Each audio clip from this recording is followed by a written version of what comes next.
और रासायनिक कीटनाशक का उपयोग नहीं करना है, तब वो जैविक खेती हुआ। अब आप सभी किसान भाई या किसानी से जुड़े हुए लोग बैठे हैं, ये बताएं, अगर खाद नहीं डालेंगे और कीटनाशक का उपयोग नहीं करेंगे और वननाशक का उपयोग नहीं करेंगे तो लेबर नहीं, वननाशक डालना जरूरी है, खेती हो नहीं पाएगी और उत्पादन पूरा मिलेगा नहीं।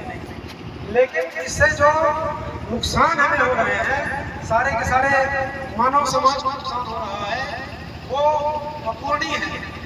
उसकी पूर्ति किसी रूप में नहीं की जाएगी जा सकती। चाहे आप कितने भी वैक्सीन बना लें, कितनी भी दवाइयाँ ले आए मार्केट में, कितने भी डॉक्टर्स आ जाए, कितने भी अस्पताल खुल जाए, तो कोई उसकी भरपाई नहीं कर सकते। भरपाई करने का एक तरीका होगा तो वो होगा जैविक खेती, ऑर्गेनिक फार्मिंग। आप सभी आजकल एंड्रॉइड मोबाइल चलाते हैं, चाहे कम पढ़े लिखे व्यक्ति हो चाहे ज़्यादा पढ़े लिखे व्यक्ति हो। उसमें आप गूगल सर्च कर लीजिए, यूट्यूब में चले जाइए, जैविक खेती के बहुत सारे तौर तरीके मिलेंगे। केंद्र सरकार के द्वारा, राज्य सरकारों के द्वारा जैविक खेती के तौर तरीके अपनाने के लिए, उसके बारे में जानने के लिए, उसको उपयोग में लाने के लिए उसके क्या क्या साधन लगेंगे, ये सारी जानकारी कृषि विभाग के माध्यम से, कृषि विश्वविद्यालयों के माध्यम से आपकी जगह जगह हर जिले में आपको कृषि विज्ञान केंद्र खुले हुए हैं, जहां कृषि विशेषज्ञ हैं, उनके पास आकर के और अपनी समस्या का समाधान प्राप्त कर सकते हैं। किसान आज प्रयोग धर्मी हो गया है। हम परंपरागत खेती के ही पीछे न पड़े रहें और जो लोग कर रहे हैं, तमाम टीवी पर, समाचार पत्रों में, जर्नल्स के रूप में बहुत सारी बातें इस संबंध में आती हैं, तो आप स्वयं उसमें देखिए। हमारे पास जो प्राकृतिक संसाधन है, गोबर की खाद है, उसका उपयोग करें। गोबर की खाद का तो उपयोग करना ही भूल गए हैं।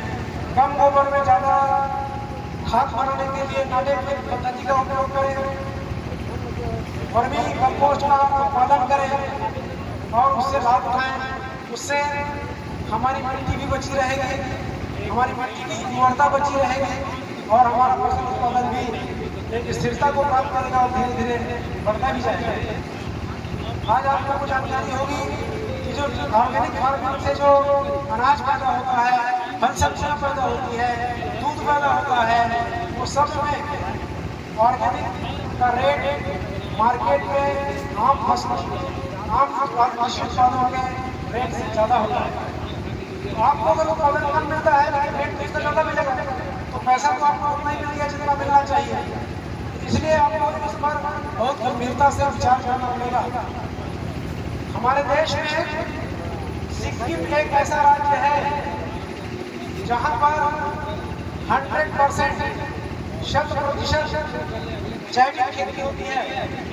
वहाँ सोसाइटी में DAP, यूरिया, पोटाश और वननाशक और कीटनाशक कुछ भी नहीं बेचा जाता है। न वहाँ के किसान, न वहाँ के व्यापारी बेचते हैं, न वहाँ के किसान खरीदते हैं। सारे के सारे जैविक उत्पाद मिलते हैं और किसान उपयोग करते हैं और उनका उत्पादन जो है वो न सिर्फ राज्य में, देश में, बल्कि विदेशों तक जाता है और किसानों को बहुत अच्छा पैसा मिलता है। इसके लिए शासन के स्तर से भी और स्वयंसेवी संस्थाओं के स्तर से भी अलग अलग प्रयास कर रहे हैं, अलग अलग संस्थाएं बन रही हैं, NGO बन रहे हैं। उनके संपर्क में आपको आना पड़ेगा या वो आपके पास आते हैं तो उनकी बातों को ध्यान से सुनना, समझना और उतारना पड़ेगा। जैसे 3 दिन से हम रामकथा, अद्भुत रामकथा, बहुत दिव्य और भव्य रूप में रामकथा की प्रस्तुति आदरणीय दीदी दे रही हैं, उसको सुन रहे हैं। तो सुनने के बाद निश्चित रूप से बीच में बातें आई होंगी या फिर आती हैं, या समझना पड़ेगा कि खाली राम का नाम लेने से बात नहीं बनेगी, राम के चरित्र को भी जीवन में उतारना पड़ेगा। अभी मैं सुन रहा था कथा में, राम चरित्र को जीवन में लाना है। ये बहुत अच्छे अच्छे उदाहरणों के माध्यम से हमारे अपने सामने प्रस्तुत किया गया। तो वही बात जैविक खेती के बारे में है।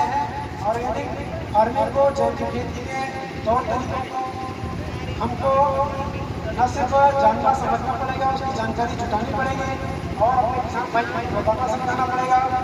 महिलाएं हैं, किसान महिलाएं हैं जो खेती में काम करती हैं, उनको भी इन सब बातों को जानना और समझना पड़ेगा और कुछ करने का प्रयास करना पड़ेगा। बहुत व्यापक पैमाने पर इस पर काम चल रहा है।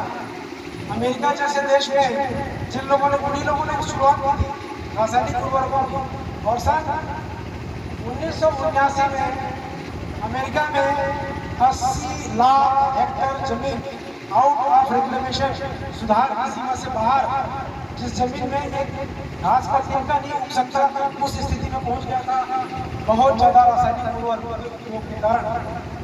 तो वो स्थिति हमारे यहाँ ना आ जाए, उससे हमको बचना जरूरी है। अमेरिका तो आगे बढ़ गया, ये सब कचरा पट्टी हमारे तरफ लगे दिया, उसका तौर तरीका बता दिया और पैसा कमा लिया, और खुद आज ऑर्गेनिक फार्मिंग काम कर रहा है। वहाँ पर 70% जैविक खेती और कृषि उत्पाद और दूध उत्पाद मिलते हैं।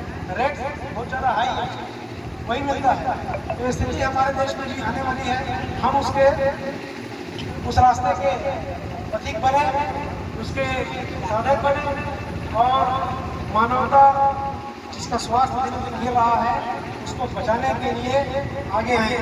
जय हिंद, जय हिंद, बहुत तापा, राम राज नहीं काहू बुढ़ापा। उस स्थिति को प्राप्त करने के लिए हमें टेक्नोलॉजी के माध्यम से भी, तकनीक के माध्यम से भी आगे आना पड़ेगा। बातें बहुत सारी हैं और कभी मिला उसकी चर्चा करेंगे, समय की सीमा है।